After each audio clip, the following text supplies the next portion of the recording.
Hi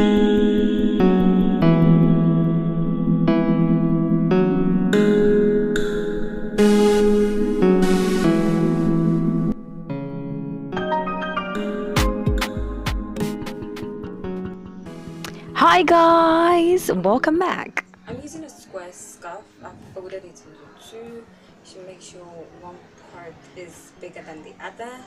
So I'm just gonna. Now I'll just wrap that around my head and my face, of course, and tie it. It's all about tying. Okay, so I'm just pulling that part down and then tying it. Guys, you need to be careful when tying this. I was in so much hurry, I didn't do this properly, but you can. So make sure you don't make any mistakes. And practice makes man perfect, you guys. So you need to do that. Now, as you can see, I just tucked the smaller one under. That way, it's invisible. That's the word. I will frame this across my face. So easy, and tuck that in. Oh, and that went off.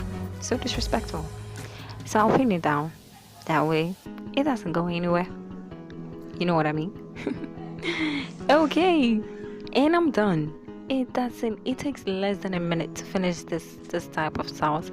So whenever you're going to work or something, you can just do this. Anyway guys, I hope you enjoyed this video. If you did, please give me a big thumbs up and share with your friends and subscribe as well. I'd really appreciate that. And yeah, I'll see you next time. Stay blessed and assalamu alaikum.